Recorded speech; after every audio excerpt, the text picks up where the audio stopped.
Sélection des poutres à plan moyen par la méthode des éléments finis. Donc, considérons une poutre appuyée sollicitée par un chargement F au milieu de la poutre. Déterminez l'expression de la flèche en C en utilisant la théorie de la RDM, la méthode énergétique et finalement la méthode des éléments finis. Alors, en appliquant la théorie de la RDM,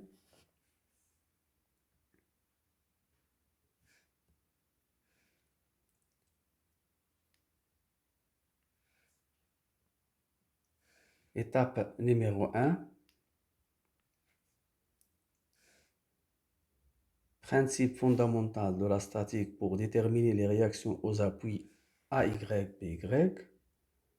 Alors, suivons l'axe Y, AY moins F plus BY est égal à 0. Suivons l'axe Z, AC vectoriel F plus AB vectoriel BY est égal à 0. La distance AC est égale à L sur 2.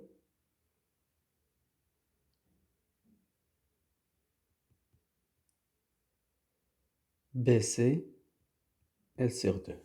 Alors AC, L sur 2, F vers le bas, donc c'est moins F sur 2 fois L, plus AB, BY, avec AB est égal à L. Donc on a deux équations pour déterminer deux inconnus. Le problème est dit isostatique. Donc de 1 et 2, on trouve AY est égal à BY est égal à F sur 2. Étape numéro 2, torseur de cohésion, l'effort tranchant et le moment fléchissant sur AC et sur BC. Sur AC, on fait une coupure fictive de la section droite.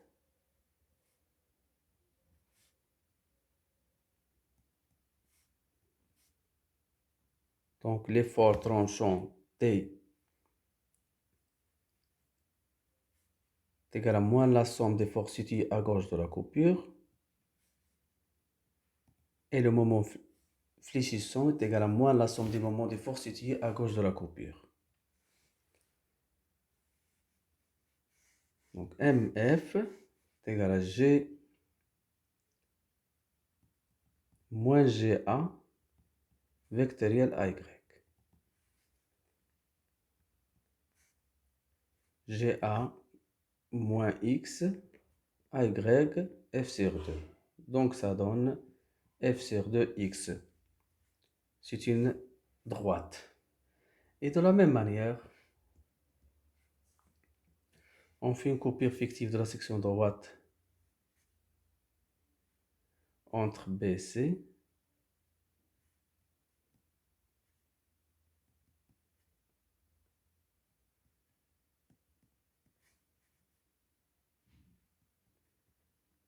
le moment de flexion est égal à plus la somme des forces situées à droite de la coupure. C'est-à-dire GB vectoriel BY. Avec GB est égal à L moins X, BY F sur 2.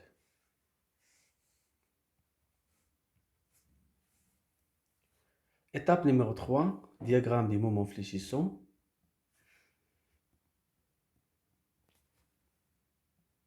Alors, le moment de flexion sur AC est égal à F sur 2X. Si X est égal à 0, MF est égal à 0. Si X est égal à L sur 2, MF est égal à FL sur 4. C'est une droite. De la même manière, sur BC, L moins X F sur 2. Si X est égal à L sur 2, L moins L sur 2 fois f sur 2, ça donne fl sur 4. Si x est égal à L moins L, f sur 2, ça donne 0. Donc droite sur BC. Selon le diagramme du moment fléchissant, la section dangereuse est la section C, la section la plus sollicitée.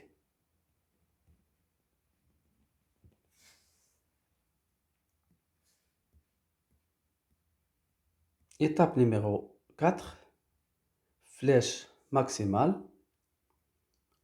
Pour déterminer l'expression de la flèche, il suffit de résoudre l'équation différentielle mf est égal à EI plus ou moins EI seconde. C'est une équation différentielle d'ordre 2. Alors, première intégration nous donne y'. Primitive de x est x carré sur 2 plus une constante C1. Deuxième intégration nous donne y avec deux constantes d'intégration C1 et C2. En utilisant les conditions aux limites, y0 est égal à 0 parce qu'on a appui simple.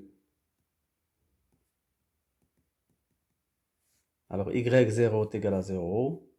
On remplace x par 0, ça donne C2 est égal à 0. Y'L sur 2 est égal à 0. Donc C représente la section la plus sollicitée. Le moment fléchissant, il est max en C. Donc la rotation en C est égale à 0. Y'L sur 2 est égal à 0 nous donne C1 est égal à moins FL au carré sur 16. Donc finalement, l'expression de la flèche sur AC, 1 sur EI, fx à la puissance 3 sur 12 moins FL carré x sur 16. La flèche, elle est maximale en C. Alors on remplace x par L sur 2, ça donne moins FL à la puissance 3 sur 48 EI. Je passe maintenant à la deuxième méthode énergétique en appliquant le théorème de Castigliano. Alors par définition, l'expression de la flèche en appliquant le théorème de Castigliano est égale à moins la somme, moins la dérivée de l'énergie de déformation par rapport à la charge appliquée en C, c'est-à-dire par rapport à la force F. Donc vous avez une force extérieure F appliquée en C. Donc la dérivée de l'énergie de déformation par rapport à la charge appliquée en C, c'est-à-dire F, est égale à la flèche en C. L'expression de l'énergie de déformation s'écrit 1 demi l'intégrale mf au carré sur EI de x selon le modèle de Bernoulli. Donc YC est égal à la dérivée de l'énergie de déformation par rapport à F, la dérivée de MF au carré est égal à 2MF, MF'. Avec MF' est égal à la dérivée de MF par rapport à F.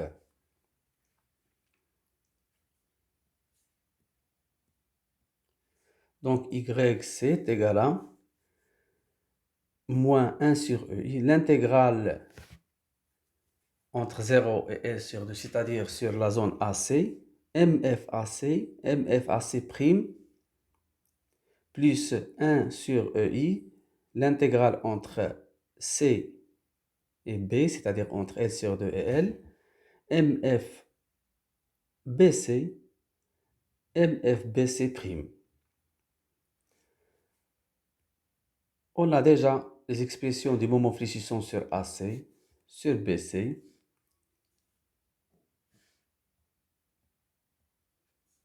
Donc YC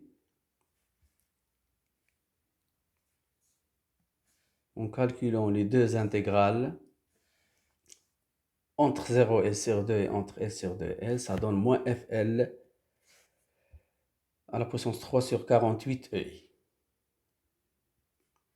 Troisième méthode, méthode des éléments finis.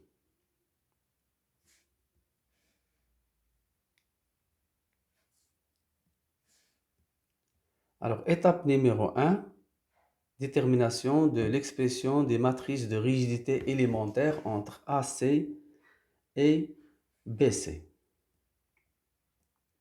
Alors, par définition, pour le cas de la flexion, la matrice de rigidité de flexion s'écrit comme suivant. K est égal à EI sur L à la puissance 3, matrice 4, 4. Avec E représente le module de Young, I le moment d'inertie et L la portée de la poutre. Donc entre l'élément, ou bien entre les deux nœuds A et C, c'est-à-dire sur l'élément AC, même matériau, même section, donc même matrice de rigidité. Donc sur AC et sur BC, KAC est égal à KBC est égal à EI sur, je remplace la portée, c'est entre A et C est égal à L sur 2. Donc L sur 2 à la puissance 3, donc ça donne 8 EI sur L à la puissance 3, matrice M 4 fois 4. Étape numéro 2, matrice de rigidité globale ou bien l'assemblage des matrices. L'assemblage des deux matrices entre A, C et CB nous donne la matrice de rigidité globale, K. Pour déterminer finalement l'expression de la flèche, il suffit de résoudre l'équation F nodale, les forces appliquées sur chaque nœud est égal à K, U avec K, la matrice de rigidité globale. U représente les degrés de liberté, c'est-à-dire les déplacements et les rotations. Donc U en A, VA θ A, VA déplacement A θ A la rotation A, VC θ C, déplacement en C, rotation en C, et VB θ B, déplacement en B, rotation en B. Et F représente les forces nodales sur un appui simple, c'est-à-dire AY, MA, avec MA bien sûr est égal à 0. On a seulement une réaction verticale. Sur C, on applique une force extérieure moins F, MC est égal à 0. Sur B, on a un appui simple, donc une seule réaction BY, et le moment en B est égal à 0.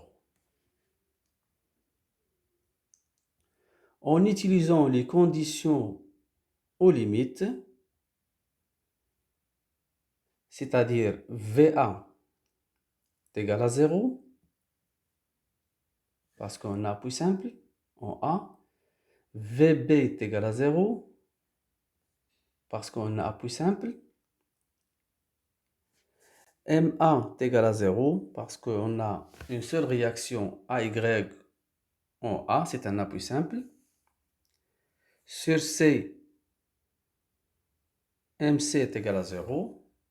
Donc on a une seule force extérieure F appliquée en C. Et en B, vous avez une réaction BY et le moment est égal à 0. La résolution de l'équation F est égale à KU. Donc 4 équations. Donc, VA est égal à 0. VA est égal à 0.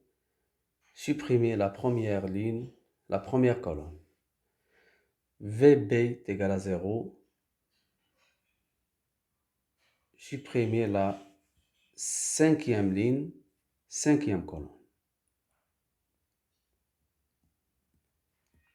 Donc finalement, vous avez un système composé par 4 équations.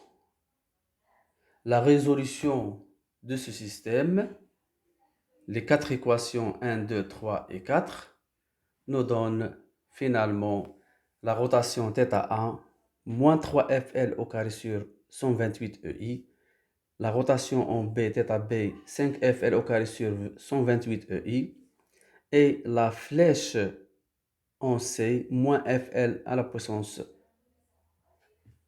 3 sur 48 EI. Donc en appliquant la théorie RDM, la flèche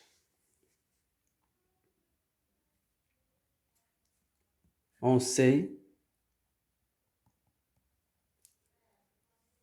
est égal à moins FL à la puissance 3 sur 48 EI.